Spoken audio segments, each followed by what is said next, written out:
Good evening. On the morning of January 12th, 1962, a United States Air Force C-123 provider aircraft lifted off from Bien Hoa Air Base in South Vietnam and flew low and slow over a stretch of dense jungle north of Saigon. Beneath the aircraft, a mechanism released its payload, 19 gallons of herbicide per minute, falling in a fine, almost invisible mist through the canopy below. The pilot banked, turned, and made another pass. Then another. The jungle absorbed it without complaint. The leaves darkened slightly where the chemical settled. The soil soaked it in. In a matter of weeks, the trees would be bare and brown and skeletal against the pale sky, and the enemy hiding beneath them would have nowhere left to disappear. The men flying that mission were told it was a weed killer, an agricultural tool adapted for military purposes, benign, practical, the future of modern jungle warfare. What they were not told, what none of them could have known, was that the barrels they were dispensing contained trace amounts of a molecule called TCDD, 2378 tetrachlorodibenzo-paradioxin, a substance so extraordinarily toxic that its permissible level in soil is measured not in parts per million, not in parts per billion, but in parts per trillion. A molecule so perfectly constructed by accident to damage the human body that a single microscopic exposure, a drop absorbed through skin, a breath of drifting mist, a meal from a contaminated river, is enough to rewrite the instructions inside a living cell, permanently, irreversibly, and in ways that do not fully reveal themselves for years, sometimes decades, sometimes not, until the next generation arrives. That January morning was the beginning. It would run for 9 more years. By the time it ended, more than 19 million gallons of herbicide had fallen over Vietnam, Cambodia, and Laos. More than 2.5 million American service members had been exposed, and the men who manufactured those chemicals, the executives, the chemists, the legal teams in oak-paneled offices far from any jungle, had known for years, with documented certainty, precisely what they were sending. This is the complete history of Agent Orange, a story about a war within a war, about the chemistry of deliberate silence, about the bureaucracy that protects institutions rather than people, and about the generations of human beings, American and Vietnamese alike, who are still here in 2026 carrying consequences that were never theirs to carry. Before we continue, if these quiet journeys into the darker corners of history give you a place to rest your mind, please take a moment now to hit like and subscribe before you close your eyes. That way, this channel will always be here when you need it. Drop a comment and tell me where in the world you are and what time it is there. But for now, dim the lights just a little more. Set your phone face down and let us begin at the beginning. To understand how 19 million gallons of one of the most toxic substances ever synthesized came to fall on a small country in Southeast Asia, you have to understand something about the way the American military thought about problems in the years after the Second World War. That war, against Japan, against Germany, had been, at its deepest level, a war of technological superiority. The side with the better equipment, the better logistics, the better chemistry had prevailed. America emerged from that conflict carrying an almost religious confidence in what modern science could accomplish. If a problem was large enough, complex enough, resistant enough, there was a solution waiting in a laboratory somewhere. There was always a solution. You simply had to fund it, develop it, and deploy it with sufficient conviction. Vietnam presented a particular kind of problem, one that had no obvious technological answer: the jungle. The Viet Cong and the North Vietnamese army were not fighting a conventional war. They were not assembling on open ground where American firepower could locate and destroy them. They were moving through a canopy of triple-layered tropical forest, so thick and so complete that aerial reconnaissance could not penetrate it. They were building and sustaining supply lines, the Ho Chi Minh Trail, through shadows so deep and so continuous that American bombers flying directly overhead could not identify a single human figure below. They were ambushing convoys from the edges of roads so densely vegetated that soldiers standing in the open could not see more than a few feet into the undergrowth at their sides. They moved at night. They dissolved into the jungle the way water dissolves into soil, completely, without trace, without sound.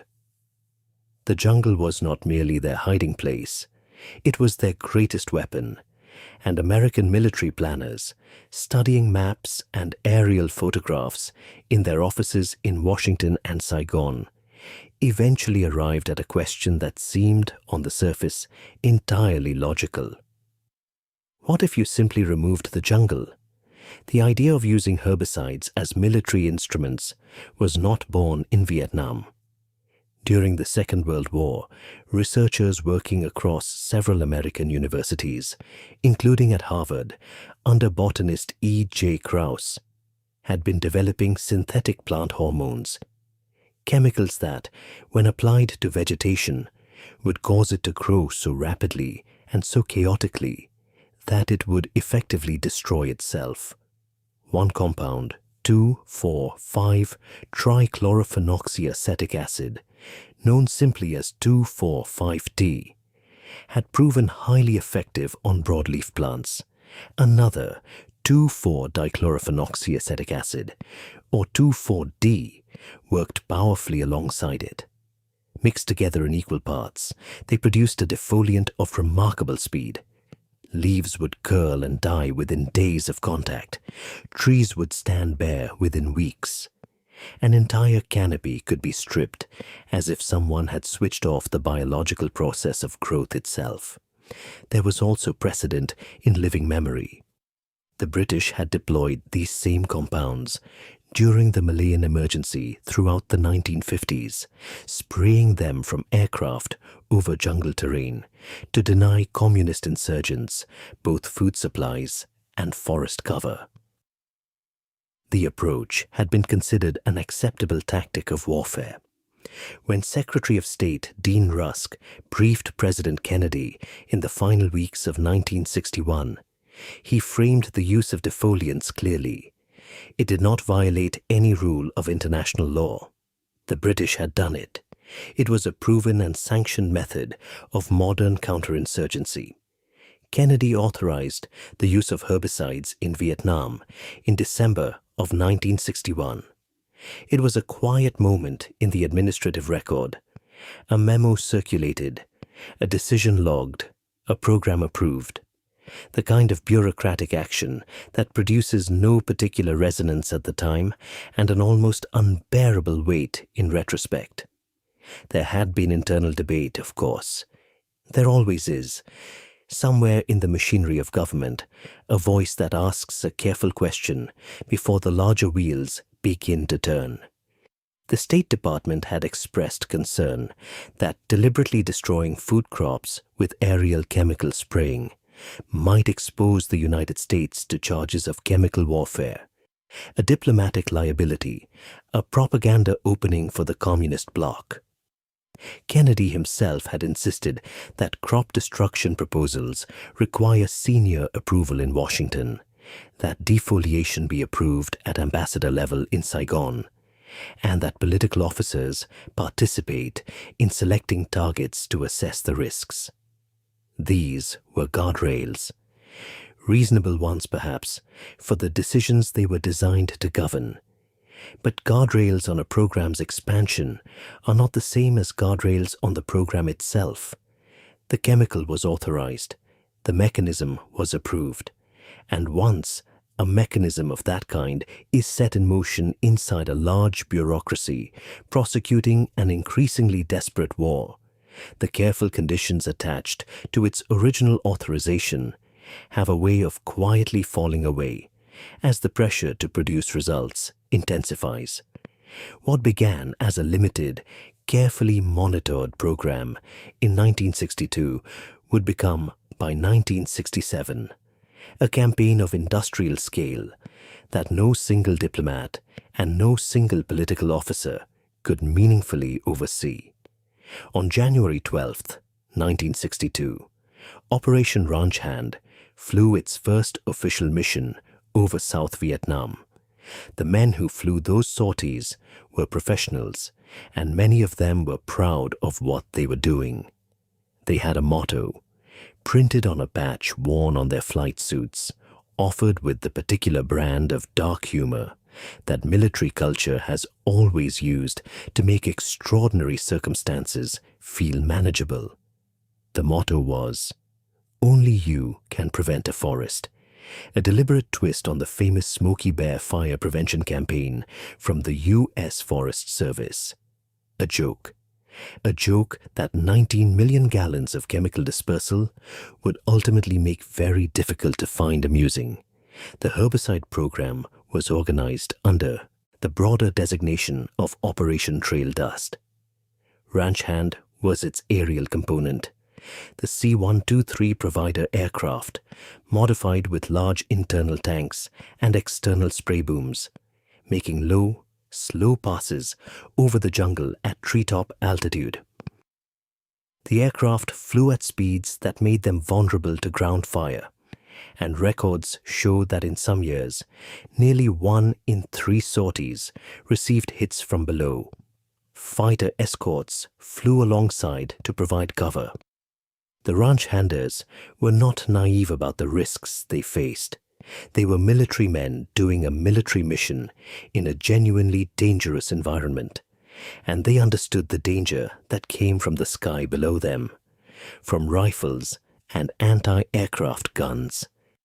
The danger that came from inside their own aircraft, from the barrels leaking their sweet-smelling payload on the loading ramp, on their skin, on their boots. That danger was invisible to them, because they had been told it did not exist. The chemicals arrived by cargo ship, packed in 55-gallon steel drums. The drums were distinguished from one another by a painted stripe around the barrel, a simple color-coding system indicating what was inside. There was Agent Pink, Agent Green, Agent Purple, Agent Blue, which targeted rice and grasses and could kill a paddy field within hours of a single application. Agent White, which worked more slowly on hardwood trees. And Agent Orange, named for the wide orange stripe encircling its barrel, which became the preferred compound of the entire program because it defoliated faster than anything else available. Broadleaf trees would begin to lose their leaves within days of contact. Full defoliation could be achieved within 3 to 4 weeks, compared to 4 months for the second fastest alternative.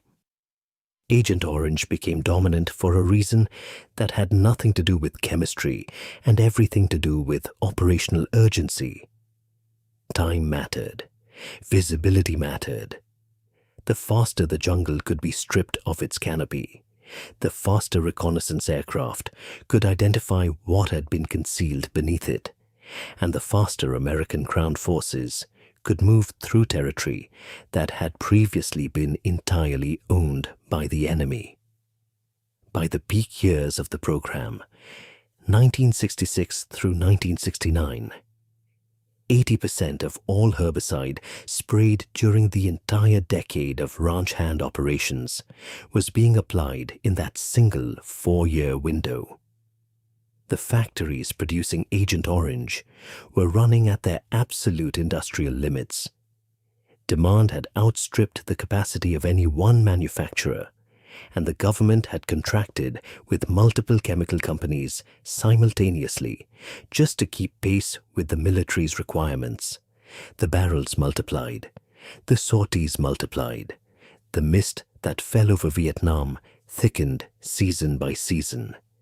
It is worth pausing on one particular detail of how the herbicide was being applied. Agent Orange came with commercially labeled application rates, concentrations calibrated to be effective on unwanted vegetation while minimizing meaningful exposure risk to people and animals who might later encounter treated areas. In Vietnam, the military was applying it at more than double that concentration, full strength, undiluted, not in controlled agricultural conditions, but over soil where soldiers walked daily, over rivers where they bathed and filled their canteens, over air that men breathed for months at a stretch. The logic offered at every level of the command structure was the same, and it was consistent, and it moved in only one direction. Higher concentration produced faster results. Faster results produced better battlefield visibility. Better visibility protected American lives. The calculus did not include the men doing the applying. It did not make room for the question of what the chemical was doing to the bodies beneath the spray. By 1967, more than 5 million acres of Vietnamese forest had been affected. Nearly 500,000 acres of crops, rice paddies, orchards, gardens, sustaining the ordinary daily life of Vietnamese civilians, had been deliberately destroyed. The landscape of entire provinces had been altered at a scale that has few peacetime equivalents. Photographs from the era show terrain that is barely recognizable. Bare grey trunks emerging from soil stripped of all ground cover, the canopy simply gone, a strange grey light falling through to earth that had not seen direct sunlight in perhaps centuries. Villages that had been embedded in forest now stood exposed on open ground. Rivers that had run through shaded jungle now moved through blank, treeless corridors. From the altitude of a surveillance aircraft, it looked like progress. It looked like the problem being methodically, rationally addressed. On the ground, among the soldiers walking through those stripped and silenced forests, it felt like something else entirely, something that did not yet have a name. Survivors describe a particular sensation consistently, across decades of interviews and sworn testimony, a detail that appears again and again in the accounts of men who served in treated areas during and after ranch hand operations. When you entered a freshly sprayed zone, there was a smell. It was not the smell of something rotting. It was not the smell of danger. It was sweet, faintly chemical, unmistakably synthetic, but genuinely sweet, the kind of smell that does not prepare you for anything bad. One veteran described it as smelling like green apples. Another said it reminded him of a hard candy. Several recalled the mist still hanging visibly in the air when their units moved through treated corridors. Fine droplets catching the light, settling gently on the backs of their hands, on their uniforms, on the still surface of water pooling in craters, they knelt beside with their canteens. They were told, consistently and authoritatively, that it was harmless. Officers said it. Military physicians said it. Briefing documents said it. The official position of the United States government, repeated throughout the entire decade of ranch hand operations without significant public variation, was that the herbicides posed no meaningful risk to human health. Men who developed rashes after exposure were told they had jungle fungus. Men who felt chronically exhausted were told they were adjusting to the climate. men who noticed something was wrong, were met with the particular institutional certainty that large organizations project when they do not wish to be questioned. Not aggressive certainty, just flat, quiet, impenetrable certainty. Nothing is wrong. You are fine. Continue the mission. The spraying continued. The last official ranch hand sortie was flown on January 7th, 1971. The planes landed at Bien Hoa for the final time. The spray booms were powered down. The remaining drums were inventoried and stored. Operation Ranch Hand was closed and archived and filed in the administrative record of a war that was itself still being fought, still being lost, still pulling young men into its machinery. And in the blood and fat tissue of more than 2.5 million American men and women who had served in Southeast Asia, in the soil beneath Vietnamese farming villages, in the sediment of rivers that flowed through the most heavily treated regions, in the bodies of Vietnamese civilians who had lived their entire lives in land that had been saturated with a compound they had never heard of and would never be warned about. Something remained. Something that did not recognize the difference between wartime and peacetime. Something utterly indifferent to the moment the last barrel was emptied, the last form was signed, the last aircraft returned to its hangar. Patient, invisible, without urgency, without a single mechanism for forgiveness, and without any interest in the passage of time. The jungle problem had been declared solved. The program had been concluded. The paperwork was complete. The officials who had authorized it moved on to other problems, other decisions, other memos requiring signatures. The chemical companies that had manufactured the barrels returned their factories to other products and reported their earnings to their shareholders. The men who had flown through the mist and the men who had walked beneath it went home. Something far more enduring had been left behind, and it would be years, in some cases decades, before anyone in a position of power was forced to look at what that something was. There is a date that nobody in the history of Agent Orange ever discusses in public, because it is deeply inconvenient to the narrative that the chemical companies, and to a significant degree, the United States government, spent decades carefully constructing. The date is November 17th, 1953, more than 8 years before Operation Ranch Hand flew its first mission.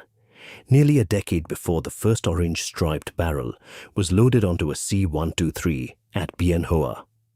On the night of November 17, 1953, a chemical reactor at a BASF plant in Ludwigshafen, West Germany, lost control. BASF, Badische Anilin- und Soda-Fabrik, was manufacturing trichlorophenol, one of the key precursor chemicals in the production of 2,4,5-T, the herbicide that would later form half of Agent Orange. The reactor ran hot. The temperatures climbed beyond the safe range, past the point where the chemistry of the process remained orderly and predictable. And when trichlorophenol is produced at excessive heat, something else is created as a byproduct. Something that the manufacturing process generates almost as if by design, as if the molecule has been waiting in the structure of the reaction for exactly these conditions to call it into being. That something is TCDD. In the hours after the accident, dozens of workers came into direct contact with the contaminated chemicals. The early symptoms seemed at first like an ordinary industrial mishap: skin irritation, redness, discomfort of the kind that exposure to any harsh chemical compound might produce. But the symptoms did not resolve. They evolved. Within days, workers began developing a specific and recognizable condition: chloroquine. Severe, disfiguring skin eruptions concentrated on the face, the neck, the arms, and the upper body, pustules, welts that in some cases developed into open ulcerations. A Monsanto medical physician, reviewing the condition in correspondence sometime later, described what the BASF workers experienced as horrible skin eruptions with nearly blister-like welts and some ulcerations where infections ensued. The progression of illness among the affected workers was methodical and deeply troubling. 1 week after the accident, 6 workers were showing symptoms. 2 months later, 16. By the end of a full year, 60 workers had developed chloroquine or related conditions. And beyond the skin, the workers reported other things: insomnia, persistent dizziness, aching in their joints, a generalized weakness that did not lift, a loss of libido that several attributed to damage they could not name or locate. They were sick in ways that a single acute industrial exposure should not have caused. They remained sick in ways that suggested the chemical had done something systemic, something that had reached inside the body and altered the way it functioned at a level that ordinary recovery could not address. 10 days after the reactor accident, BASF placed cage rabbits inside the contaminated facility for between 24 and 48 hours. 2 weeks later, every animal was dead. The company discontinued trichlorophenol production at the Ludwigshafen plant. They conducted internal studies. They recorded what they had seen and what they suspected. And then, with a consistency that would prove to be the defining characteristic of the chemical industry's relationship with dioxin knowledge over the next 2 decades, they said very little about it publicly, shared almost none of it outside carefully controlled channels, and continued operating in ways that indicated the specific danger of TCDD was a matter they preferred to manage privately rather than disclose. It was not only BASF. Monsanto had its own history with dioxin that predated even the German accident. In 1949, workers at a Monsanto plant in Nitro, West Virginia, which manufactured 2,4,5-T, had developed chloroquine and a range of systemic symptoms following a reactor incident of their own. Monsanto conducted internal research into the outbreak. Their medical staff documented what they found, and internal memoranda from Monsanto, surfacing decades later in litigation, showed that the company had informed the United States government as early as 1952 that its 2,4,5-T production was contaminated with dioxin. Not loudly, not in the form of a public disclosure or a regulatory filing or a warning to the workers continuing to manufacture the product. Quietly, in the form of a memo, a confidential communication between institutional parties, carrying information that could have changed the trajectory of what followed, if anyone in a position of authority had treated it as the emergency it was. Nobody did. In 1956, representatives of Monsanto and BASF met together with researchers from the Kettering Laboratory of the University of Cincinnati in Ohio. The Monsanto representative kept minutes of the meeting, which were sent directly to Monsanto's medical director, Dr. Emmett Kelly. The meeting covered the TCDD contamination problem at length. German researchers presented their findings. The case for the extraordinary danger of the molecule was made clearly and specifically. Dr. Kelly's response, documented in the internal correspondence that followed, was characteristically measured. He preferred, he wrote, that the companies first firm up their analytical methods and then find ways to minimize the presence of what he acknowledged was a known chloracin agent and an obvious potent carcinogen. That phrase deserves a moment of stillness. Written in 1956, potent carcinogen, known chloracin agent, 9 years before the first secret industry meeting about dioxin contamination in the American herbicide supply. More than 15 years before the American public would be permitted to hear anything meaningful about what was in the Agent Orange being sprayed over Vietnam. The next significant gathering came in March of 1965. By this point, Operation Ranch Hand had been active for 3 years. The orange-striped barrels were shipping to Southeast Asia in volume. The demand from the military was accelerating. And on a date in March 1965, Dow Chemical convened a meeting at its headquarters in Midland, Michigan, that brought together representatives of all the major manufacturers of 2,4,5-T, Monsanto, Diamond Shamrock, Hercules, Hooker Chemical, and the others. The meeting has since become known, in the documentation that emerged from Agent Orange litigation, as the Chloracne Problem Meeting. Dow's position at the meeting was direct.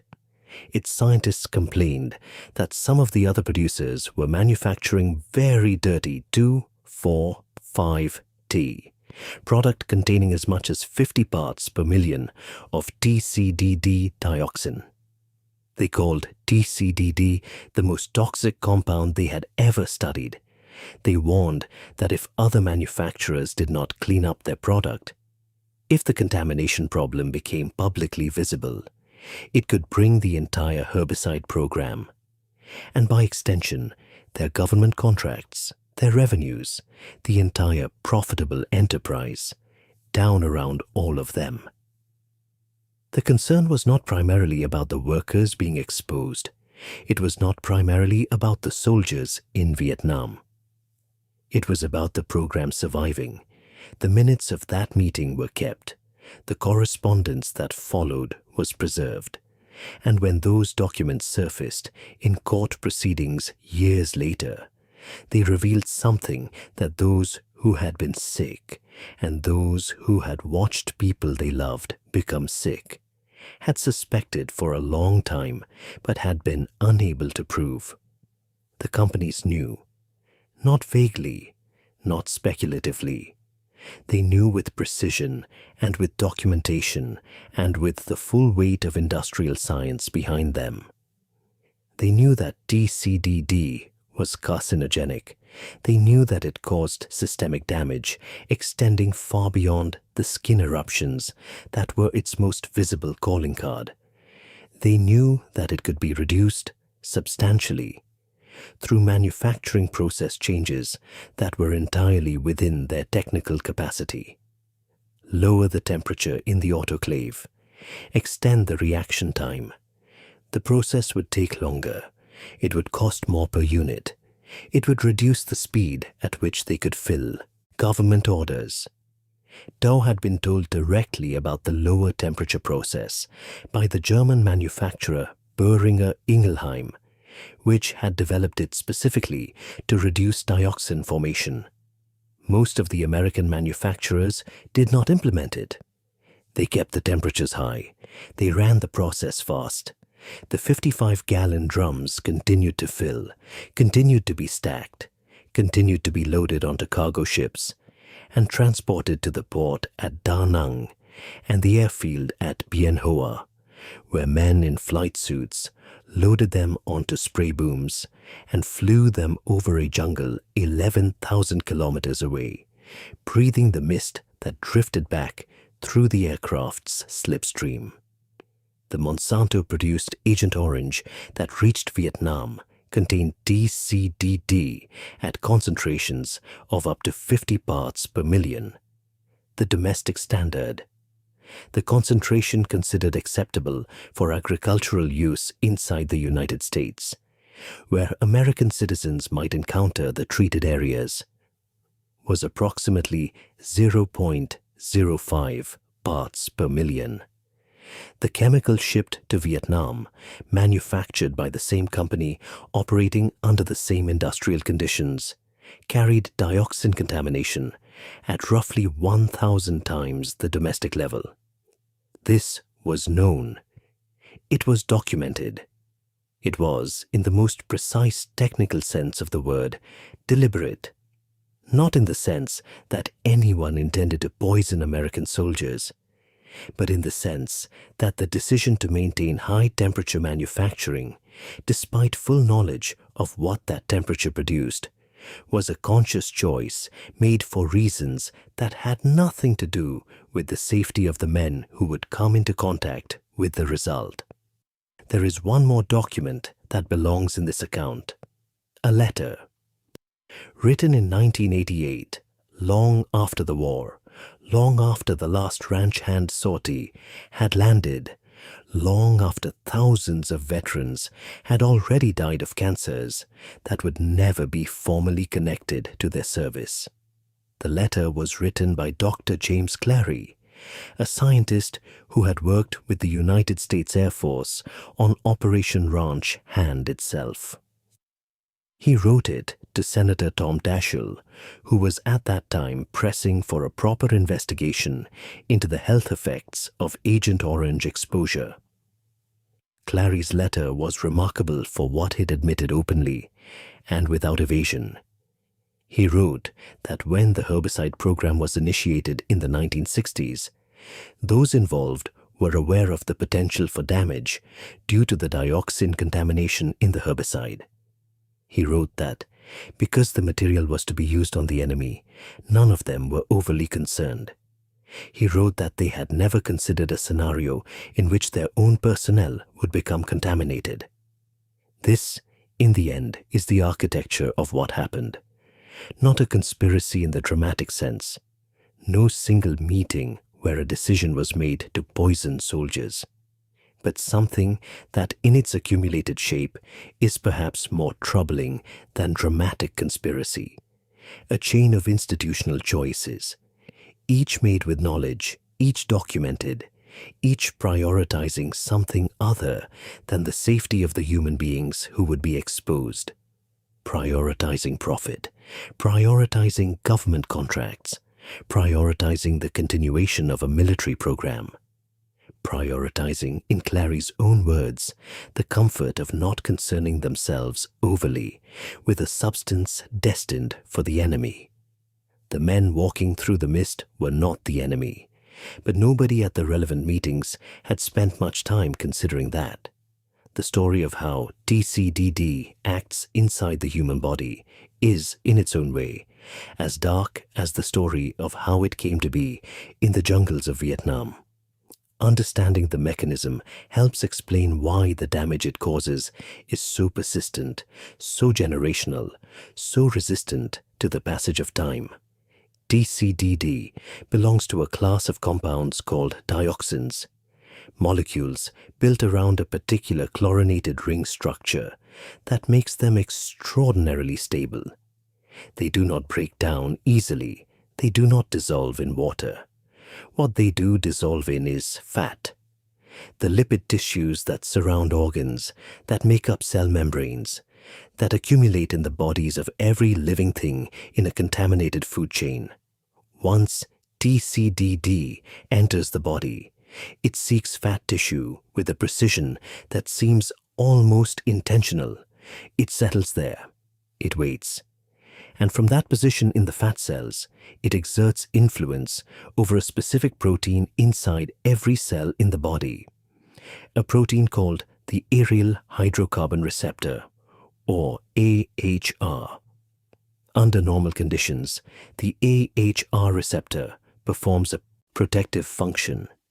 It detects the presence of certain toxic compounds, naturally occurring chemicals that the body has been encountering for millennia, and triggers the production of enzymes designed to break those compounds down and remove them. It is, in its ordinary operation, part of the body's defense system, but TCDD is not an ordinary compound, and the aryl hydrocarbon receptor does not know how to treat it as such. When TCDD binds to the AHR receptor, it does not trigger a protective response and disengage. It remains bound. It carries the receptor into the cell nucleus, where it begins to influence the expression of genes, turning some on, silencing others, altering the cellular instructions that govern growth, reproduction, immune function, and hormonal regulation.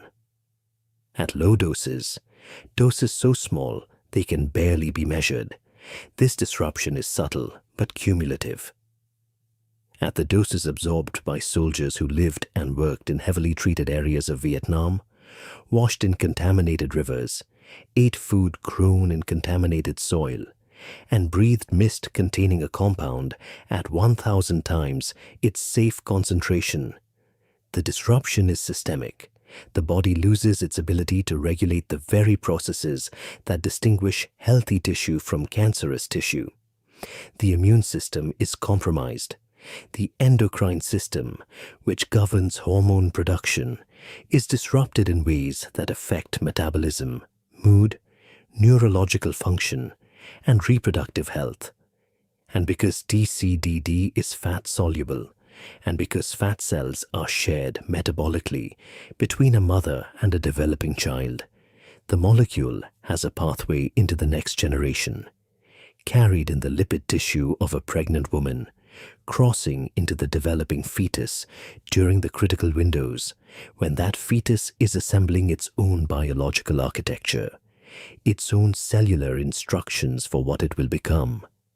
This is why the children of Vietnam veterans were born with cleft palates, with extra fingers, with spina bifida, with developmental disabilities that no pediatrician examining those children in the late 1970s and early 1980s could easily explain. This is why Vietnamese children, born in villages that had never been evacuated from heavily sprayed regions, continued to be born with severe abnormalities for decades after the last ranch hand sortie. Not because the parents were doing anything wrong, because the molecule in the soil, in the water, in the food chain, in the fat tissue, passed from mother to child, was doing what its chemistry had always dictated it would do, quietly, without ceremony, across generations. By 1965, when Dow Chemical called its manufacturers together in Midland, Michigan, the science of TCDD's mechanism was not yet fully articulated. But the outcomes, the chloracin, the systemic illness, the cancers elevated in exposed workers, were documented. The evidence was there. The knowledge existed. And the decision, made industry-wide and government-wide, to continue the program without meaningful warning, without protective measures, and without disclosure to the men being exposed, was not made in ignorance. It was made in full awareness of consequences that someone, somewhere, had decided were someone else's problem to bear. There is a particular kind of trust that soldiers extend to the institutions that send them to war. It is not naive trust. These are men and women who have been trained to operate in conditions of extreme physical danger, who understand that their profession carries the possibility of death, who have signed documents acknowledging that their lives are, in certain circumstances, at the disposal of the state. It is not the trust of innocence. It is something more considered and more fragile than that. The trust that the institution, whatever its failures in other respects, will not actively deceive them about the nature of the risks they are being asked to absorb. In Vietnam, that trust was broken in a way that had no precedent in American military history.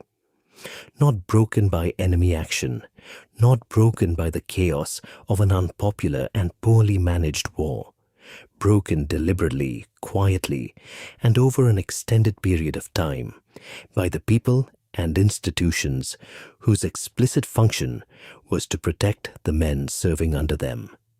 The ranch handers, The men who flew the C-123 spray missions were, by every documented account, among the most heavily exposed Americans in the entire Vietnam theater. They loaded the barrels, they flew the aircraft, they operated the spray systems directly. On low-altitude passes over the jungle, the mist they were releasing drifted back through the aircraft's slipstream and settled on the crew. Spray residue accumulated on the interior surfaces of the cargo aircraft, on the metal fittings, on the webbing of the jump seats, on every surface that hands and skin and breath came into contact with during a mission. Soldiers in Vietnam, ground troops, not only ranch handers, used the empty 55-gallon orange-striped drums for purposes that made perfect, practical sense to men in a theater where resources were improvised constantly. They showered in them, cutting the drums and using them as makeshift bathing vessels. They repurposed them as barbecue grills. Some stored food in them. The drums that had contained one of the most dioxin-concentrated industrial chemicals ever shipped to a war zone were being integrated into the daily domestic life of the men who had handled them. At no point during these years, not in the early 1960s, not in the peak spray years of 1966 through 1969, not in the final operations of 1970 and 1971, did the United States military issue any formal warning to personnel about the health risks of contact with Agent Orange. There were no protective protocols for ground troops entering freshly sprayed areas. There were no gloves required for the men loading the spray barrels, no respirators for the crews flying the missions. The Department of Defense's official position, consistent throughout the entire decade of ranch hand operations, was that the herbicides presented no meaningful risk to human health, and that exposure precautions were not necessary beyond those that would ordinarily apply to agricultural herbicide use in domestic settings. This was the same institution whose internal records, had anyone in the chain of command been permitted or inclined to review them, would have shown that as early as 1965, the chemical companies supplying those herbicides had met secretly to discuss the dioxin contamination problem, had called TCDD the most toxic compound they had ever studied, and had specifically chosen not to implement manufacturing processes that would have reduced that contamination. The men being told the spray was harmless were operating within a system that had access to knowledge directly contradicting that claim. The knowledge existed. It was simply not permitted to travel in the direction of the people who needed it most. Men began to get sick in ways that were difficult to attribute to anything the military was willing to acknowledge. Ranch handers developed persistent skin rashes. The chloracin that was TCDD's calling card, though nobody in the military medical system was connecting the symptom to the chemical. Ground troops reported fatigue that outlasted the reasonable adjustment period for a tropical climate. Men developed nerve pain in their extremities, a tingling and numbness in the hands and feet that would later be recognized as peripheral neuropathy, one of the documented consequences of dioxin exposure. These symptoms were recorded in medical files. They were attributed to other causes, or to no specific cause at all. The institutional response to a pattern of illness among men who had operated in sprayed areas was, in virtually every documented case, to find an explanation that did not implicate the herbicide program. And the men accepted these explanations because they had no reason yet not to. They were in a war. The body does strange things in a war. Heat, stress, exhaustion, inadequate sleep, inadequate nutrition, exposure to tropical pathogens that American immune systems had never encountered. All of these were real factors, and all of them provided a convenient vocabulary for explaining away symptoms that a more alert institutional response would have investigated much more carefully. Then came 1969. That year, the National Cancer Institute released a study conducted by Bionetics research laboratories in Maryland. A study that the government itself had commissioned several years earlier in the mid-1960s in response to growing scientific unease about the herbicide program. And the Bionetics study had been investigating the potential carcinogenic and teratogenic effects of a range of pesticides and industrial chemicals. Its findings on 2,4,5-T, one of the two herbicides that composed Agent Orange, were unambiguous and alarming. The study found that 2,4,5-T caused increased rates of stillbirths and severe birth defects in pregnant rats and mice exposed to the compound. It further identified TCDD, the dioxin contaminant, as the specific mechanism responsible for those outcomes. As little as 2 parts per trillion of TCDD in the bloodstream of a pregnant animal was sufficient to cause death and profound developmental abnormalities in the offspring. 2 parts per trillion. To put that in perspective, the Agent Orange being sprayed in Vietnam contained TCDD at concentrations measured in parts per million. And the difference between parts per trillion and parts per million is a factor of 1 million.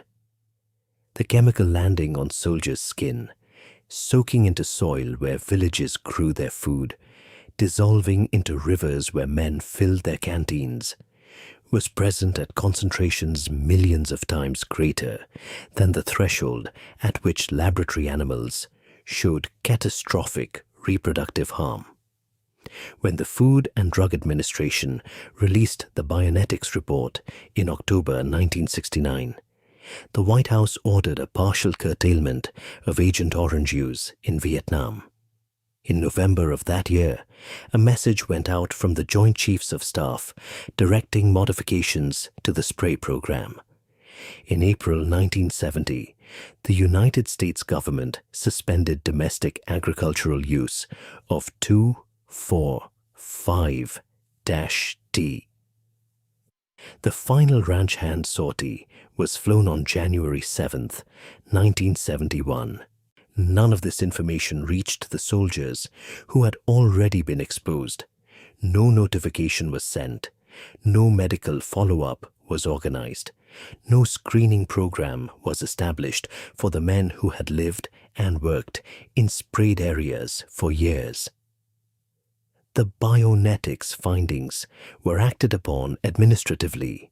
The program was wound down, but the 2.5 million veterans who had already absorbed the mist were sent home without a word of warning about what they might be carrying, or what it might eventually do to them, or what it might do to the children they had not yet brought into the world. They came home to a country that was struggling with its relationship to the Vietnam War in ways that made the reception of its veterans complicated at best and hostile at worst.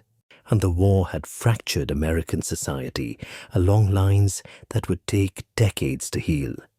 And the men returning from it came back into a cultural moment that had little room for their particular experience. Too recent to be history, too painful to be celebrated, too politically freighted to be processed with the care that the men who had actually lived it deserved. They came home to suburbs and small towns and cities and farms and tried to reconstruct ordinary lives from the material of an experience that ordinary life had no category for. They married, they had children, they went to work, they tried to sleep. Many of them said nothing about what they had witnessed or absorbed or carried home. The silence was not weakness. It was a reasonable response to a culture that was not prepared to hear it. On Vietnam, veterans learned early that the country had its own grief about the war, and that grief did not always have room for theirs. So they lived with it quietly. They stored it the way TCDD is stored in the body, deep in the fat of things, invisible until conditions finally pulled it toward the surface.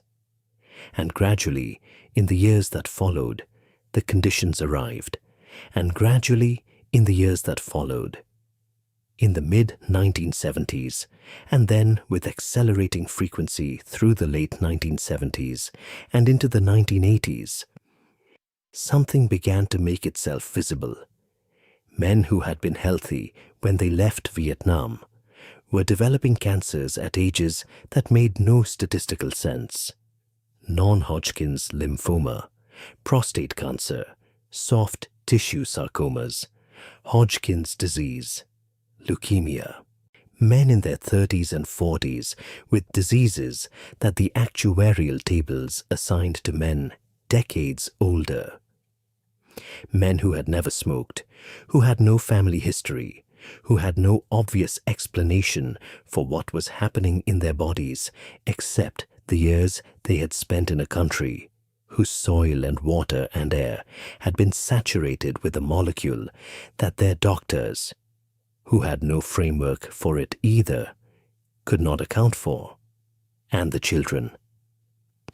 The children born to veterans in the years after the war presented a pattern that parents recognized long before any institution was willing to: spina bifida, cleft palates, missing or incomplete limbs, cerebral palsy, developmental disabilities of kinds and severity that seemed to cluster with a frequency that defied comfortable statistical explanation in the families of men who had served in Vietnam. Veterans' wives reported miscarriages at rates that seemed elevated. The pattern was visible to the people living inside it. It was not yet visible, or not yet acknowledged, to the system responsible for the men's care. The Veterans Administration in these years was not equipped, and the documentary record strongly suggests not inclined to take the emerging pattern seriously. Claims filed by veterans citing Agent Orange exposure as a factor in their illness were denied at rates that veterans advocates described as categorical. The VA's position, consistently maintained through the late 1970s, was that there was insufficient scientific evidence to establish a causal link between herbicide exposure and the conditions veterans were presenting. The burden of proof placed on men who were already sick and in many cases dying was essentially impossible to meet. They had no contemporaneous exposure records. They had no blood samples taken at the time of service. The military had kept no meaningful documentation of individual exposure. And the VA, faced with the prospect of acknowledging a connection that would trigger compensation obligations across a population of millions, chose institutional protection over institutional accountability. It was in this context, in the summer of 1977, in a Veterans Administration office on the west side of Chicago, that a woman named Maude DeVictor received a telephone call that changed everything. DeVictor was a VA benefits counselor. Her job was to help veterans navigate the claims process, to assist them in filling out forms and understanding the system that was nominally there to serve them. In June of 1977, she received a call from a woman named Ethel Owens. Mrs. Owens's husband, Charlie, was a Vietnam veteran who was dying of cancer. He believed, he was certain, in the way that dying men sometimes achieve a terrible clarity, that his cancer was connected to his exposure to Agent Orange during his service with the Air Force in Vietnam. Maude DeVictor began asking questions, and then she began asking more questions, quietly, entirely without authorization, in the margins of her official duties, and in the hours before and after them. She started interviewing other sick veterans who came through her office, sitting with them and their families, listening to their accounts with a patience that the VA system itself had consistently failed to extend to them. She heard the same story in different voices from different men, the same chemicals, at the same exposure, the same theaters and the same sprayed jungle and the same sweet smell that they had been told meant nothing. And now the same cancers appearing at ages that made no sense in men who had no other explanation for what was growing inside them. She built a file, a careful, methodical, unauthorized private record of what she was hearing. It was not a formal study. It had no institutional backing, no funding, no protective cover from the bureaucracy she worked inside. It was one woman at a desk in a government building, writing down what dying men were telling her, because she had made a decision, quiet, private, and consequential, that what they were telling her was true, and that the truth needed to exist somewhere on paper before the men who carried it were gone. In 1978, she brought her findings to Bill Curtis, an investigative journalist at the CBS affiliate in Chicago. In March of that year, Curtis broadcast a documentary called Agent Orange, Vietnam's Deadly Fog. It was the first major mainstream media examination of the connection between herbicide exposure and veteran illness. Veterans across the country watched it. Some of them recognized their own lives inside it. The Veterans Administration, now publicly implicated, moved into damage control. They created the Agent Orange Policy Group to manage the growing crisis, in a choice that would later be described as somewhere between tone-deaf and actively sinister. They appointed as head of that group a researcher with prior professional ties to Monsanto. The policy group's conclusion, issued after deliberation, was measured and carefully worded. Dioxin was a health hazard, yes, but exposure to dioxin-contaminated Agent Orange, they maintained, did not pose any long-term or irreversible impact on human health. Charlie Owens, the dying veteran whose phone call had started all of this, had by then already taken that conclusion with him into the ground. Paul Reutershan was 28 years old and dying when he went on national television to say what he knew.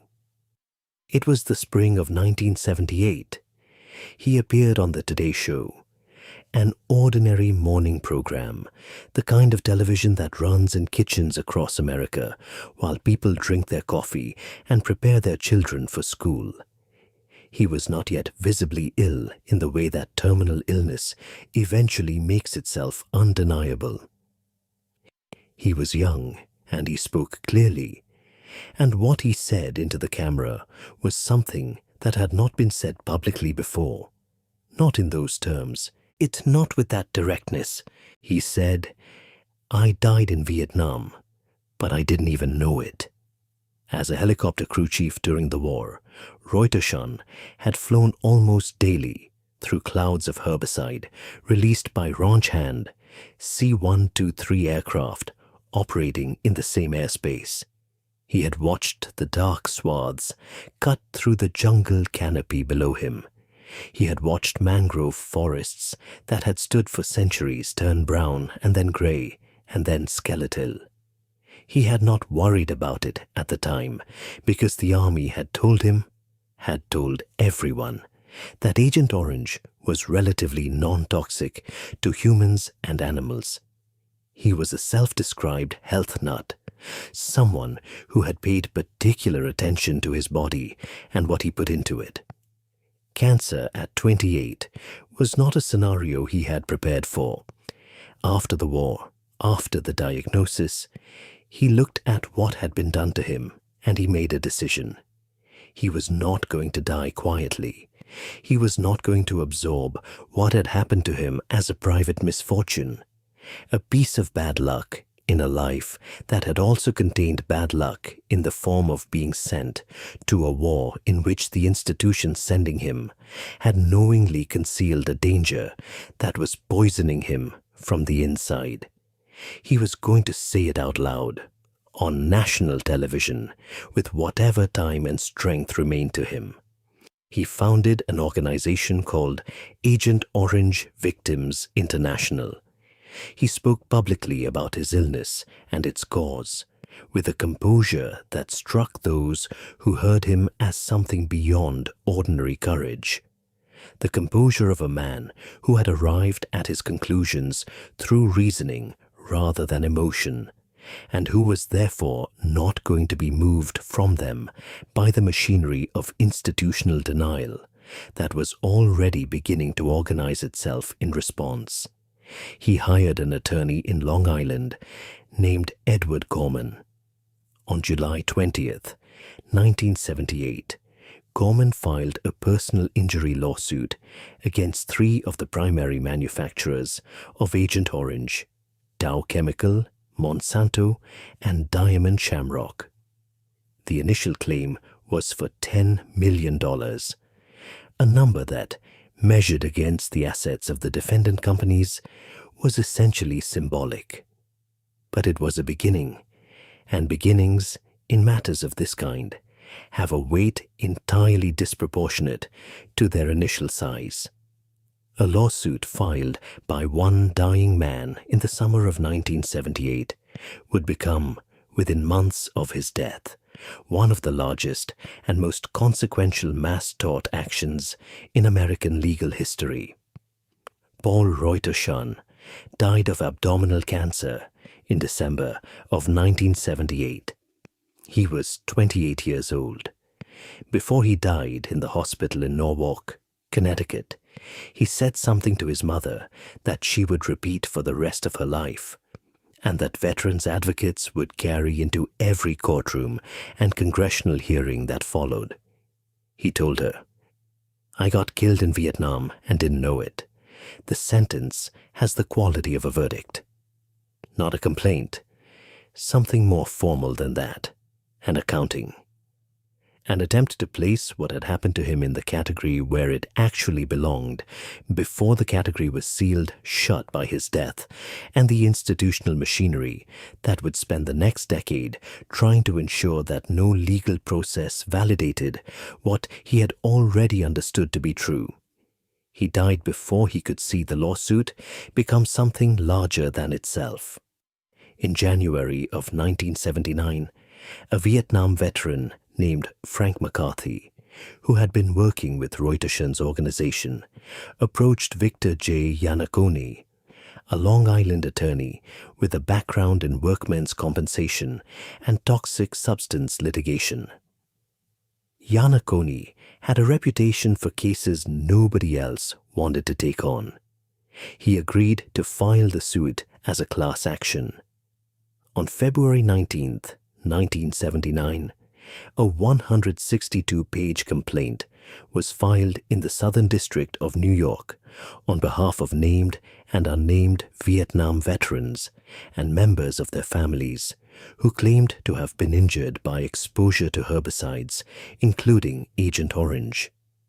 The class of aggrieved parties, as Iannacone defined it, was expansive. Any individual in current or future generations at risk from their own exposure or from a parent's exposure to Agent Orange and its dioxin contamination.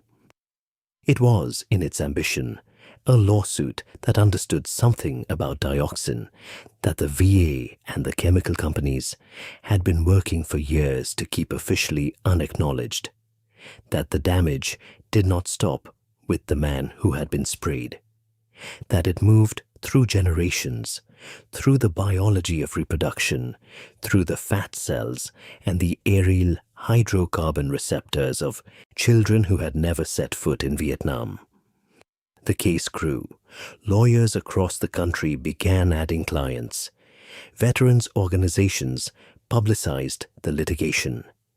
By late 1979, Yanakone and his associates represented more than 8,000 veterans against 11 chemical companies. The case was eventually consolidated before Judge Jack B. Weinstein of the Eastern District of New York in Brooklyn, and the list of defendant companies settled at 7: Dow Chemical, Monsanto, Diamond Shamrock, Hercules, Uniroyal, T.H. Agriculture and Nutrition, and Thompson Chemical Corporation. The companies fought hard. They employed teams of attorneys from the most expensive law firms in New York. They filed motions. They challenged jurisdiction. They challenged class certification. They argued that the U.S. government, as the entity that had ordered and used the herbicide, bore the real responsibility for any harm, and that the companies, as military contractors fulfilling government specifications, were immune from liability. The government, invited to participate in settlement negotiations, sent a letter dated April 24, 1984, formally declining. The letter is preserved as an appendix to Judge Weinstein's eventual ruling. In it, one of the wealthiest and most powerful governments in human history declined to sit at the table where the consequences of its decisions were being allocated. During the years of pre-trial discovery, the process by which each side compels the other to produce relevant documents and records, something came to light that the veterans' attorneys had long suspected, but had not yet been able to demonstrate in full. Internal communications began to surface from within the chemical companies. Memos written by medical directors to corporate officers, letters between manufacturers, sharing data on the toxic effects they had observed in their own workers, meeting minutes from gatherings that had been described to the public as routine industry consultations, but that, when read in full, revealed something considerably more deliberate. The kind of institutional paper trail that large corporations generate continuously, and that had been accumulating, classified, and carefully filed for the better part of 3 decades. The documents were damaging in proportion to the years that had been spent keeping them out of public view. What those documents showed was precisely what the veterans had been insisting upon, and what the companies had been denying in every public forum available to them, since the first veterans had begun filing claims in the late 1970s. The companies had known, not guessed, not suspected, known with the specificity that comes from internal scientific analysis and documented industrial accidents and confidential correspondence between medical directors and corporate officers. The 1953 BASF reactor accident, the 1956 Ohio meeting where Monsanto's medical director called TCDD an obvious potent carcinogen, the 1965 chloracne problem, meeting at Dow headquarters in Midland, Michigan. The decision to maintain high-temperature manufacturing, despite full knowledge that it produced dioxin contamination at dangerous levels. Internal memos showed that at least one manufacturer had been informed that TCDD was potentially deadly to human beings and had continued to produce and supply the chemical without modification or warning. The companies had known, and they had manufactured regardless, and then they had maintained in public, in regulatory proceedings, in congressional testimony, in the communications that reached the soldiers being told the spray was harmless, that the evidence of harm was insufficient to support concern. The veterans' attorneys argued that this pattern of documented knowledge, combined with the documented failure to disclose it, constituted liability of an order that should be measured not in millions, but in hundreds of millions of dollars. If the case went to trial, if a jury of ordinary Americans was permitted to sit and hear what the documents showed, to see what the companies had written in private while saying something entirely different in public, the exposure for the defendants would be catastrophic. The trial was scheduled to begin on May 7th, 1984. In the early hours of that morning, before jury selection could start, lawyers for the 7 defendant companies and the plaintiffs' management committee reached an agreement in a conference room in Brooklyn. The negotiation had extended through the night. The settlement was announced as jury selection was about to begin. Timed, veterans and their advocates would later note, with a precision that made it impossible for any jury to see what the documents in discovery had revealed, they would settle $180 million to be paid over the following years into a settlement fund to be administered by the court. The total, with accumulated interest over the payment period, was projected to reach approximately $250 million by 1990, a figure that sounds substantial until measured against a plaintiff class that ultimately encompassed an estimated 10 million people, including veterans, their spouses, and their children across the United States, Australia, and New Zealand. In exchange, the companies admitted no liability whatsoever. The settlement contained no acknowledgement that Agent Orange had harmed anyone, no admission that the companies had known anything they had failed to disclose, no concession of any kind that the veterans' fundamental claims were correct. The companies paid the money and denied everything simultaneously. Judge Weinstein described the settlement as reasonable under the law. Victor Iannacone, who had filed the original class action but had been pushed out of the case by internal disputes among the plaintiff's legal team, was not present for the settlement announcement. He had spent years building the case and had been sidelined before its conclusion. Paul Reutershan's sister, Jane Zizich, called it a bittersweet victory. The veterans who gathered outside the Brooklyn courthouse that morning were less measured in their assessment. Many of them described the settlement as a betrayal. What they had wanted was not a check, or not only a check. What they had wanted was a verdict, a legally sanctioned, publicly recorded declaration that what had happened to them was wrong, that the people responsible had known it was wrong, and that the law of the United States had looked at the evidence and reached a conclusion. The settlement, with its explicit denial of liability, gave them the money and withheld the verdict.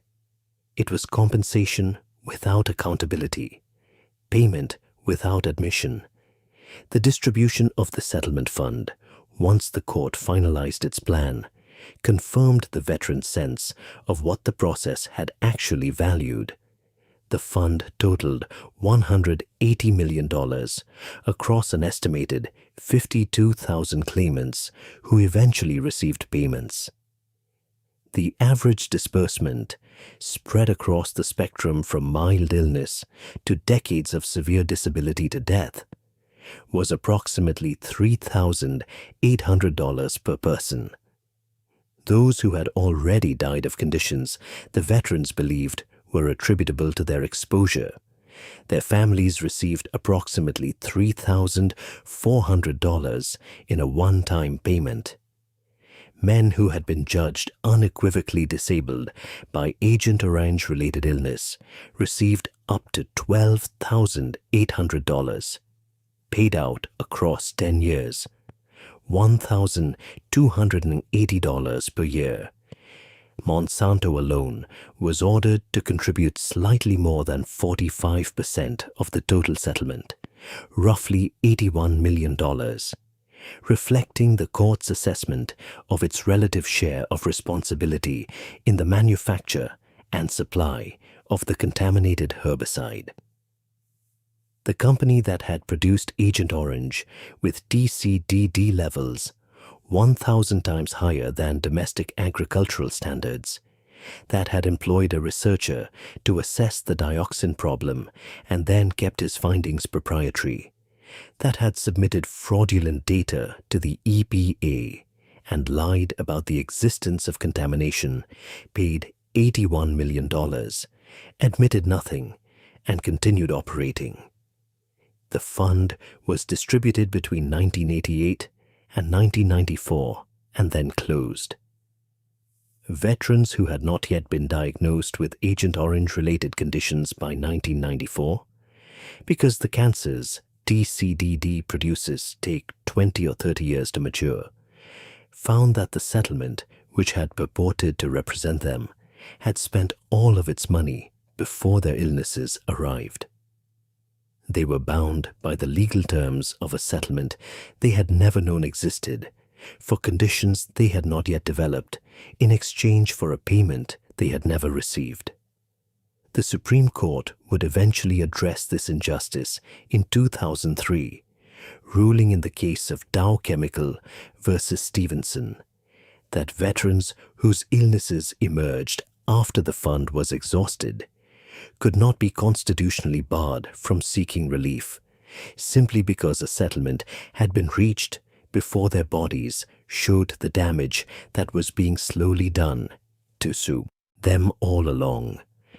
By 2003, many of those veterans were also dead.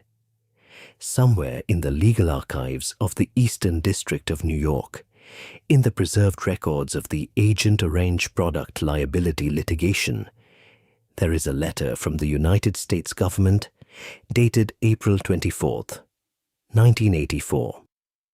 It formally declines to participate in settlement negotiations. It explains that the government does not consider itself liable for the consequences of a program it authorized, funded, expanded, and defended publicly for a decade after the evidence of harm began to accumulate. The letter is very precisely worded. It is written in the careful legal language of institutional self-protection. It says everything it needs to say about the relationship between power and accountability without once saying anything that could be used against it later.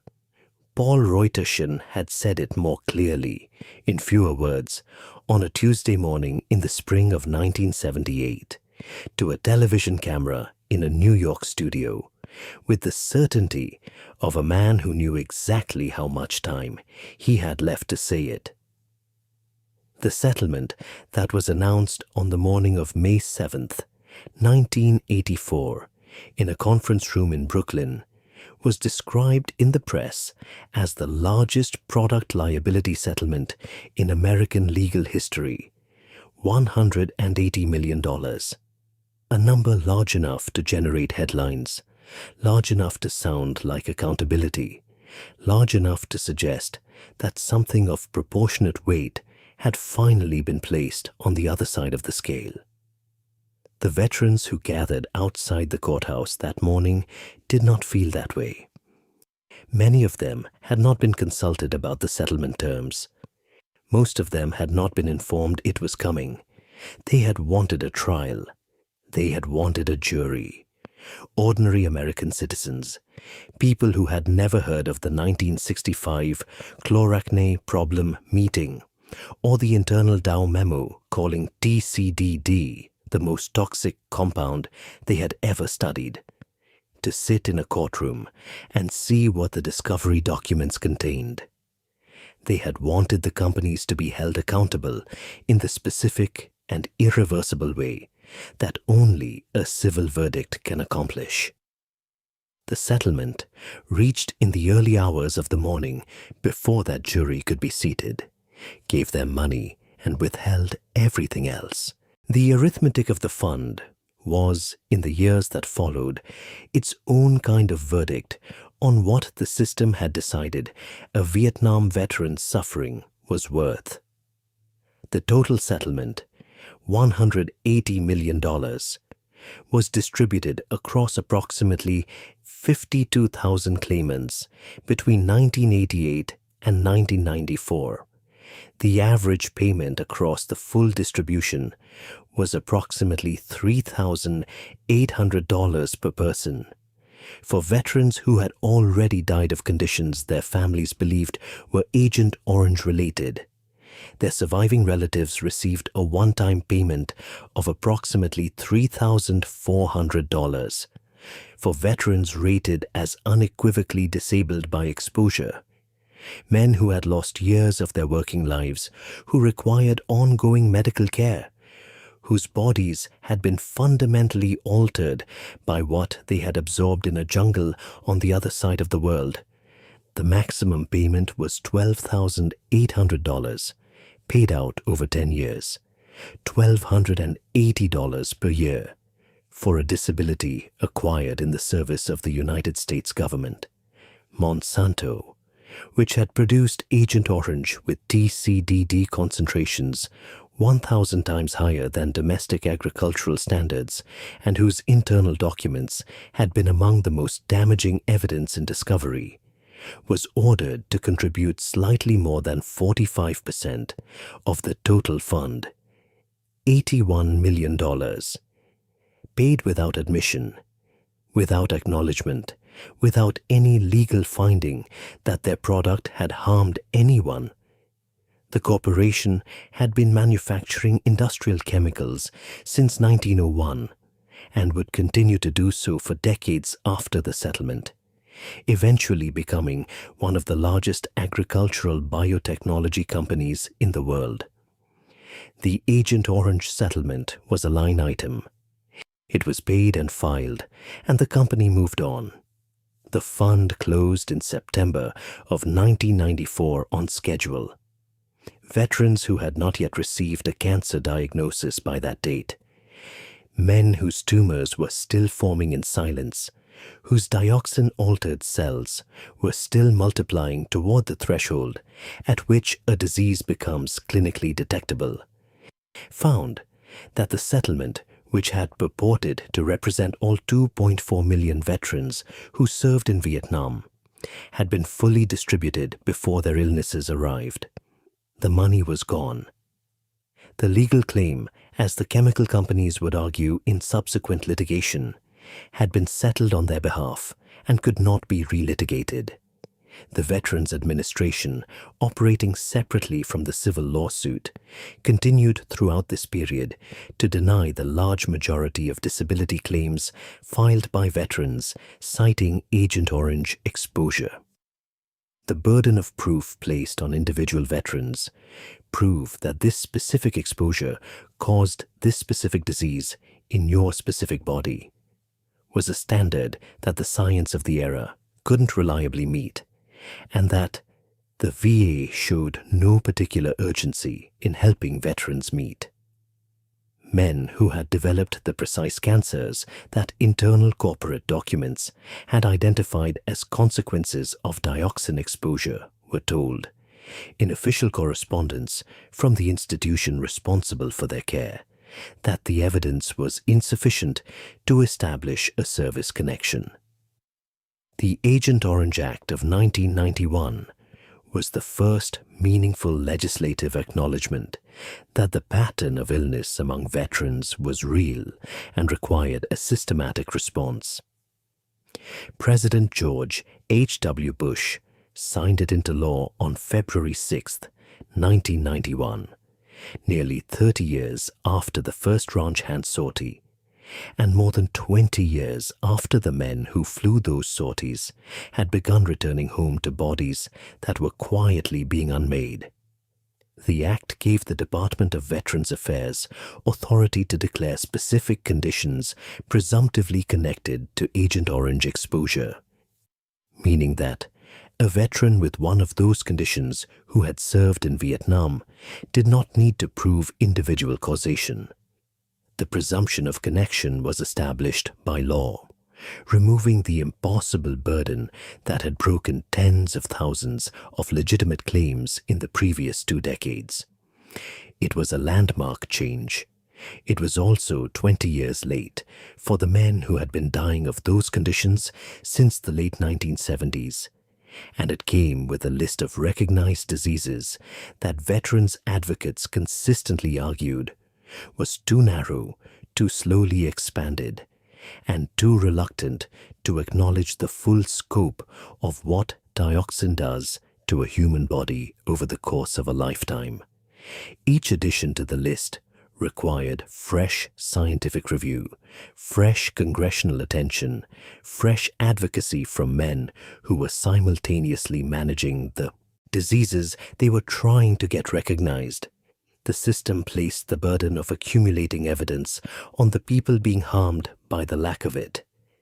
The list has grown since 1991, slowly, under sustained pressure, with each edition requiring years of advocacy, scientific research, and congressional intervention.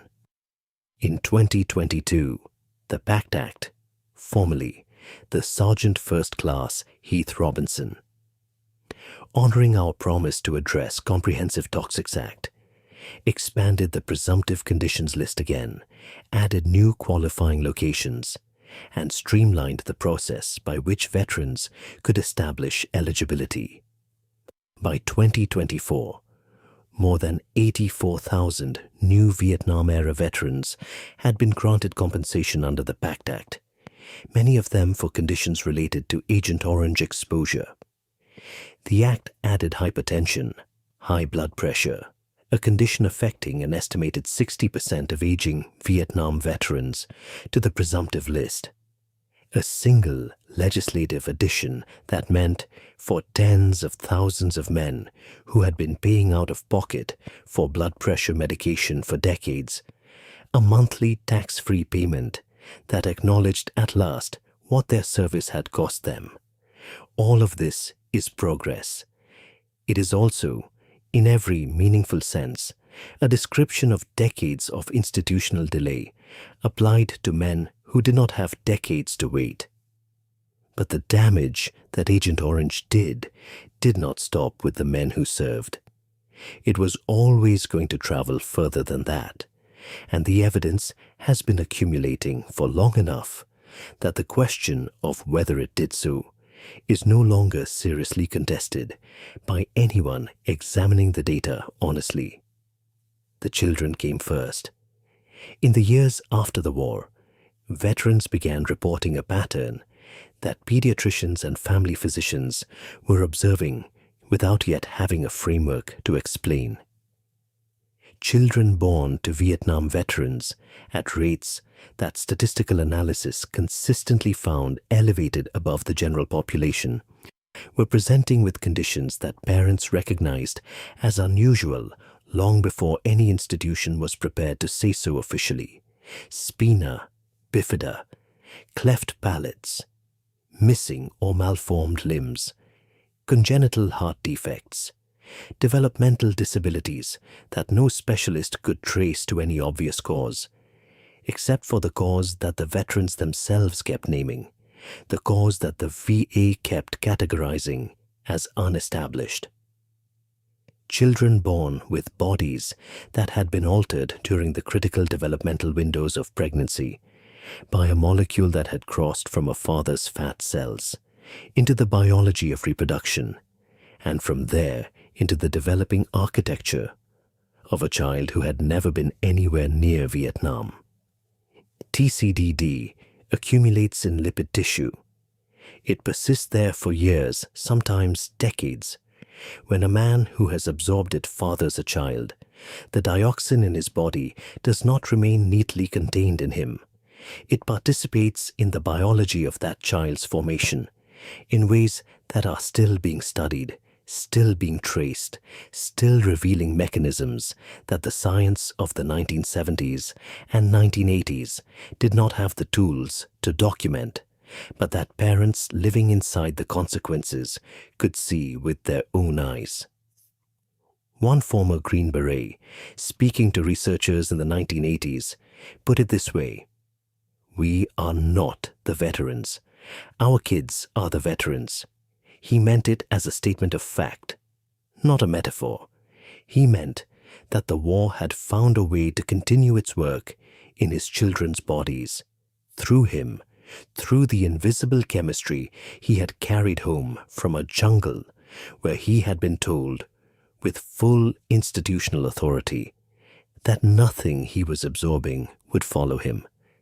The VA's response to the children has been, and largely remains, one of the most difficult aspects of the entire Agent Orange story to account for. The agency recognizes spina bifida as a presumptive condition for the biological children of male veterans who served in Vietnam. One condition, the single condition for which coverage was extended to the children of men who served after years of advocacy. For the children of women veterans who served in Vietnam, a wider range of birth defects qualifies for coverage. But the children of male veterans, estimated in various studies to number in the tens of thousands with serious birth defects or disabilities, are, with that one exception, outside the scope of VA benefits, regardless of the severity of their conditions or the strength of the evidence connecting dioxin exposure to the outcomes they are living with. In April of 2026, just weeks ago, as This History is Being Told, a Connecticut Vietnam veteran named Ronald Cristoforo and his daughter Michelle filed a federal lawsuit against the VA, arguing that the agency's policy of covering birth defects in children of female veterans, while denying those same benefits to children of male veterans, constitutes unconstitutional sex discrimination. Michele Cristoforo was born with achondroplasia, a genetic condition causing dwarfism. She is 4 feet 2 inches tall. She requires adapted equipment to function in a world built for average height. She has been turned down for jobs. She faces structural barriers to ordinary daily life that have nothing to do with her choices and everything to do with her father's service, in a war where the institution responsible for him chose not to tell him what he was absorbing. The lawsuit is pending as of May 2026. It has not been resolved. Approximately 350,000 children of male Vietnam veterans are estimated to have been born with birth defects that may be connected to their father's Agent Orange exposure. The VA covers one condition among that group. The lawsuit may eventually change that, or it may not. Meanwhile, in Vietnam, the consequences have never been bounded by any statute of limitations at all. The Vietnamese government estimates that approximately 4.8 million of its citizens were exposed to Agent Orange during the decade of ranch hand operations. It attributes approximately 400,000 deaths to the resulting health consequences and describes 3 million Vietnamese as living with serious health problems connected to dioxin exposure. Some 150,000 children have been born with severe birth defects in regions most heavily affected by the spray program. Children born in villages that were drenched in a chemical the United States government continued to deploy after it had suppressed evidence of harm for years after the Bionetics report was filed, and the domestic use of 2,4,5-D was suspended. The dioxin is still there, in the soil, in the sediment of rivers and lakes, in the fish that people catch and eat in communities that have been eating from the same water for generations. At the former U.S. Air Base at Bien Hoa, the base from which the very first ranch hand sortie departed on January 12, 1962, soil samples in the most contaminated zones have recorded TCDD concentrations exceeding 1 million parts per trillion. People live near this base, they farm near it, they fish in its downstream drainage. Studies have found TCDD levels in the blood of Bien Hoa residents that are 135 times higher than in people living in uncontaminated areas of northern Vietnam. Elevated levels documented not only in people old enough to remember the war, but in children born long after the last barrel was emptied, absorbing the chemical through the food their families grow in the soil where the aircraft landed. The United States has committed more than $333 million to remediation efforts at Da Nang and Bien Hoa air bases. The Da Nang cleanup was completed in 2018. The Bien Hoa remediation is ongoing and vastly more complex, covering a larger contaminated area with deeper penetration into the soil. At least 24 additional smaller hotspots across southern and central Vietnam remain largely unremediated, continuing to expose local populations to dioxin and arsenic through the food chain and groundwater systems of communities that have no other source of clean land or clean water. As recently as March 2026, a research team published findings in a peer-reviewed journal linking Agent Orange exposure to myelodysplastic syndromes, MDS, a blood cancer that disrupts the bone marrow's ability to produce healthy blood cells and that frequently progresses to acute leukemia. The lead researcher, Dr. Mikhail Sakaris, described the study as the product of 8 years of sustained work, driven by a conviction that something was being missed, that veterans were developing a disease pattern that pointed clearly toward their exposure, and that the scientific record needed to document it before the generation of men who carried the evidence in their blood was gone. He described completing the research as an enormous sense of pride. He said he felt like he was doing something for his country, for the veterans when they were serving. 8 years. To establish that a chemical the manufacturers had called their most toxic compound in 1965 causes a blood cancer in the men who were soaked in it. Without warning or consent in 1966 and 1967 and 1968, the VA has not yet recognized MDS as a presumptive Agent Orange condition. Veterans with MDS who believe their disease is connected to their service must still apply through the standard claims process, providing medical and scientific evidence linking their specific condition to their specific exposure. The same impossible burden that has been eroding legitimate claims for 50 years. Veterans are still applying, scientists are still studying.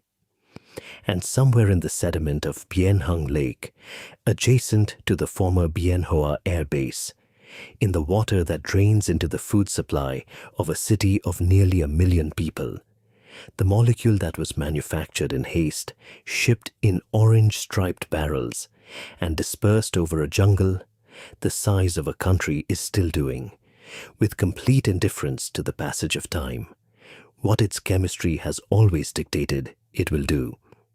There is a document on the website of the Dow Chemical Corporation, still there as of 2026, precisely worded, institutional in its calm, that states the following position on Agent Orange. The U.S. courts, it says, have consistently ruled that Dow and the other manufacturers bear no responsibility for the development and use of Agent Orange during the Vietnam War, and have dismissed all legal claims to the contrary. It further states that the U.S. government bears the responsibility for its own military actions, including the development and use of Agent Orange in Vietnam. This is, in the narrowest legal sense, accurate. The courts did rule that way. The companies were not found criminally liable. No Dow executive was charged with anything. No Monsanto officer appeared before a criminal court. No one went to prison. no one was named in any official legal proceeding of the United States government as individually responsible for the decision to manufacture a chemical they knew to be extraordinarily dangerous at 1,000 times the safe exposure level, to ship it to a war zone, and to say nothing about its contents to the men and women who would absorb it into their bodies and carry it home in their blood. The companies paid fines and settlements in various jurisdictions over the decades. They hired lawyers and produced position papers and issued statements about the insufficient scientific evidence linking their product to harm. They characterized the 1984 class action settlement as a resolution that demonstrated their good faith, while simultaneously maintaining in every other forum available to them that their product had caused no harm that required resolving. They argued that the government had ordered the chemical, had specified its composition, had directed its use, and had therefore assumed all responsibility for whatever consequences followed. The courts agreed with enough of this argument, often enough that no criminal accountability was ever established. Dow Chemical eventually merged with DuPont in 2017, becoming one of the largest chemical companies in the world. Monsanto was acquired by the German pharmaceutical giant Bayer in 2018. The Agent Orange chapter of their corporate histories is described in the public-facing materials of both successor entities, with the careful language of legal settlement and unresolved scientific dispute. Neither company has ever acknowledged in any binding legal forum that their product killed or disabled a single human being. The men who loaded the orange-striped drums onto the C-123 aircraft at Bien Hoa Air Base are mostly gone now. The generation of soldiers who walked through the mist in the peak spray years of 1966 through 1969 are in their late 70s and early 80s, if they are still alive at all, and many of them are not. The cancer that TCDD produces is patient. It works on the schedule of the molecule rather than the schedule of human lives, and the molecule has no particular interest in finishing its work before a man runs out of time to collect what the institution responsible for him eventually acknowledged he was owed. And yet the story, in 2026, is not over.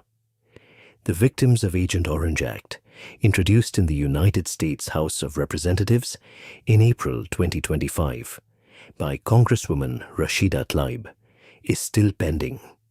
The bill, introduced alongside the Agent Orange Relief Act of 2025, would extend VA benefits to the children of male veterans who served in Vietnam and were born with congenital anomalies, addressing the sex discriminatory gap in current law that has left an estimated 350,000 disabled children of male veterans without coverage. It would provide medical care and assistance to Vietnamese victims and their descendants, for whom the United States government has provided no direct compensation, despite more than 60 years of documented suffering. It would mandate additional environmental remediation of the hotspots that remain across southern and central Vietnam, contaminating soil and water and food and the blood of children born decades after the last ranch hand mission landed. As of May 2026, the bill has 13 co-sponsors. It has not passed. It has not been scheduled for a floor vote. It sits in committee, one of the many pieces of legislation that address a wrong that is not finished being wrong, waiting for the political conditions that would allow the institution responsible for the wrong to formally extend its acknowledgement of it. The 1973 Paris Peace Accords, signed when the last American troops withdrew from Vietnam, contained a promise from the Nixon administration to contribute $3 billion for compensation and post-war reconstruction of Vietnam. That promise has never been fulfilled.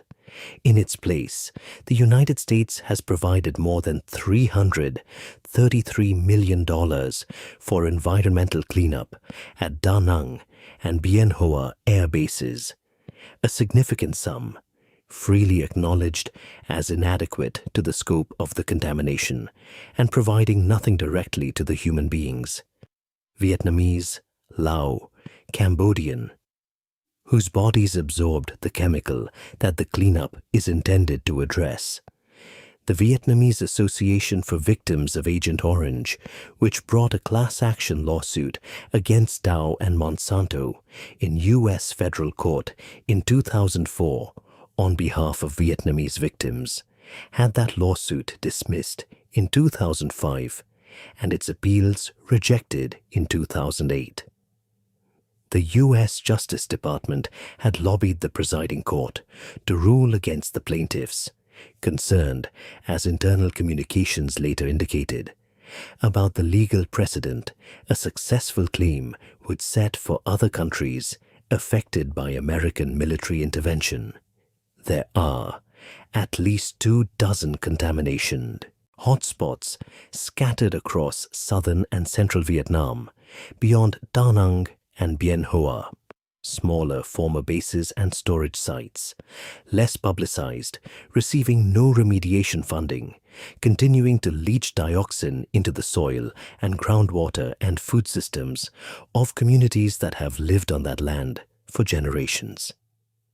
A village near one of these sites is not aware, in any formal or official sense, that the soil they farm was saturated with a chemical whose manufacturer described it as the most toxic compound they had ever studied. There is no sign, there is no warning, there is the soil, and the food that grows from it, and the blood levels of the people who eat that food, measured in studies that the communities themselves will likely never read, elevated at concentrations that tell a story about choices made in a boardroom in Midland, Michigan, in March of 1965. The story of Agent Orange is sometimes described as a tragedy.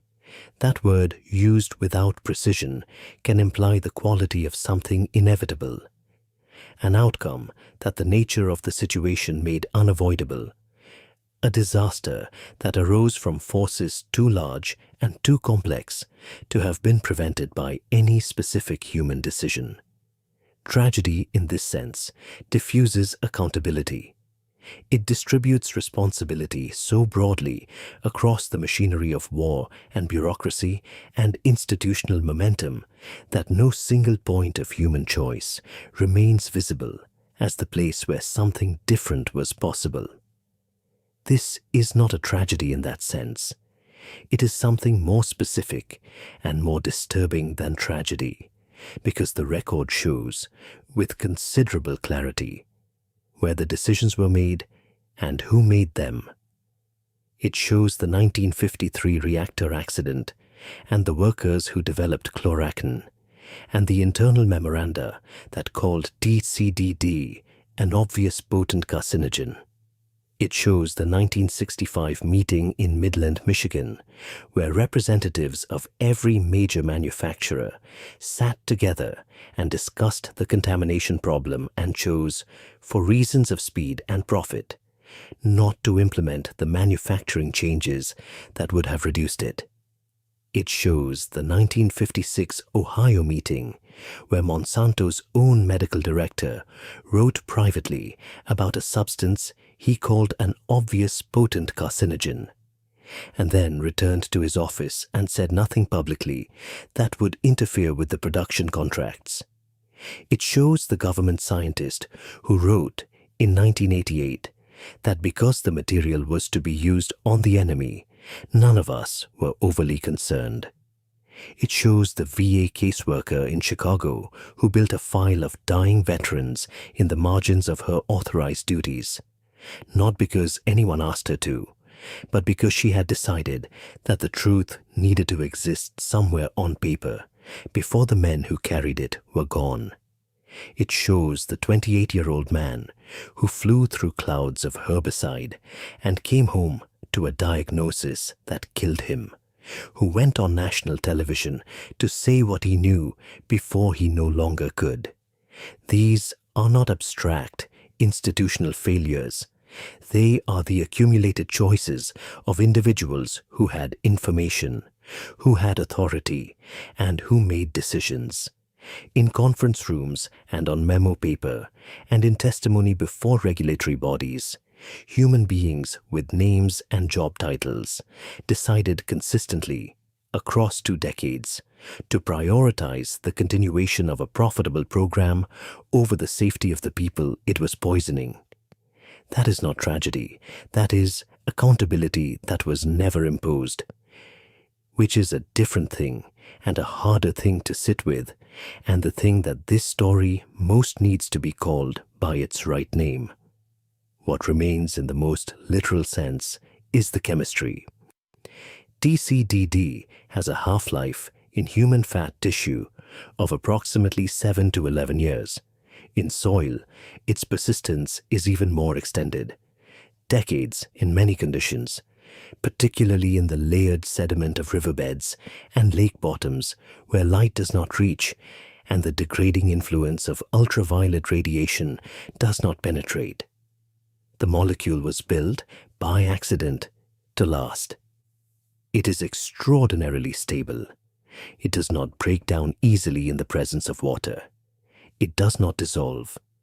It binds to organic matter in the soil and remains there, bioavailable, entering the food chain through the organisms that feed on that soil and the organisms that feed on those organisms, concentrating at each step of the chain in the way that fat-soluble, persistent compounds always do, becoming, over decades, more concentrated in the tissue of the animals at the top of the chain than in the soil where it originally settled. In the former airbase at Bien Hoa, in the sediment of Bien Hung Lake, adjacent to its perimeter, TCDD concentrations have been measured at over 1 million parts per trillion. The remediation work at Bien Hoa is ongoing. It is complex. It is expensive. It is nowhere near finished. In the meantime, the fish in the nearby canals accumulate TCDD in their fat tissue.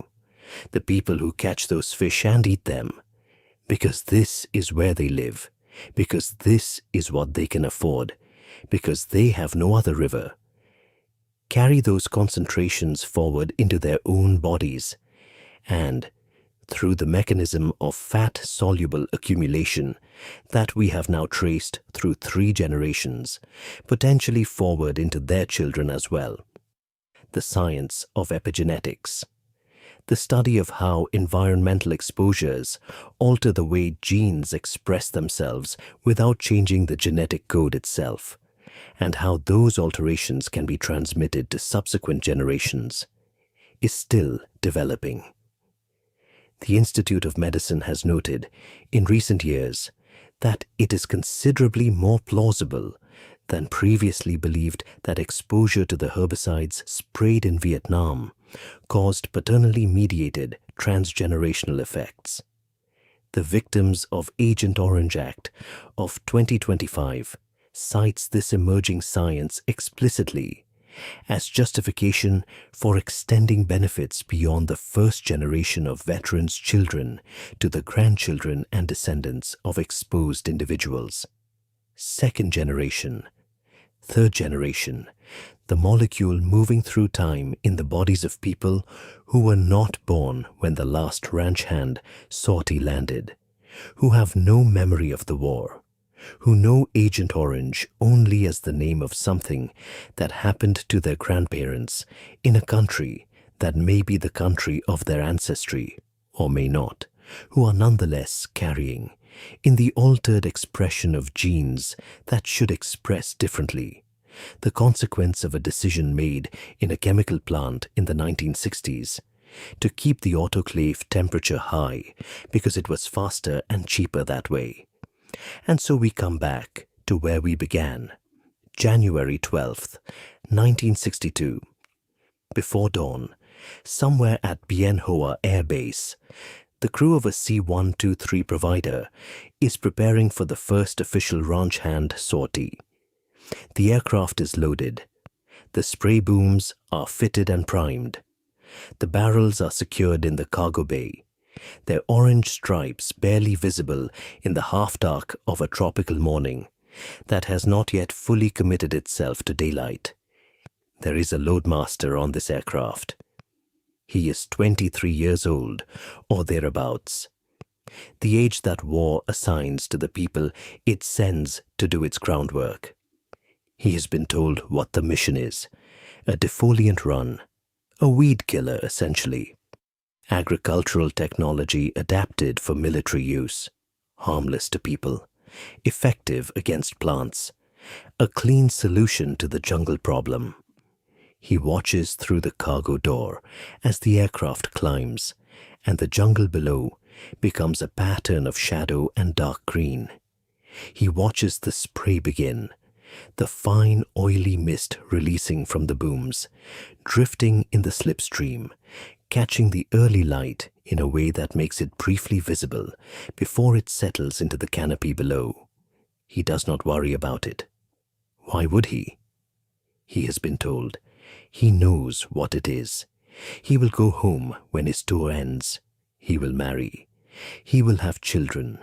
A son, perhaps, or a daughter, born in the early 1970s in a suburb somewhere in America, in a hospital room where nobody is thinking about dioxin or aryl hydrocarbon receptors or the fat-soluble chemistry of a molecule that does not distinguish between a jungle in Southeast Asia and the tissue of a developing child. He will live into his 70s, perhaps. He will spend years of those decades navigating a VA system that moves slowly toward acknowledging what he absorbed. And he will file the forms and wait for the letters and describe, in the careful bureaucratic language that the process requires, the damage done to him by something he was told was harmless. His son or his daughter will grow up in a body shaped, in part, by that morning in January of 1962. They may not know it. They may never be able to prove it. They may apply for benefits and be denied, because the law has not yet caught up to the science, and the science has not yet fully caught up to the chemistry, and the chemistry does not wait for any of these things to resolve themselves before continuing its work. This is what Agent Orange was, not a weapon in the dramatic, immediately visible sense of a bomb or a bullet. Something quieter, something more patient, a decision made in a production facility, encoded into a molecule, dispersed across millions of acres of a country, and then carried in the blood, in the fat, in the altered expression of genes across generations, into a future that the people who made the decision never intended to be held accountable for reaching. They were not held accountable for it. But the future arrived anyway. It is still arriving. Good night.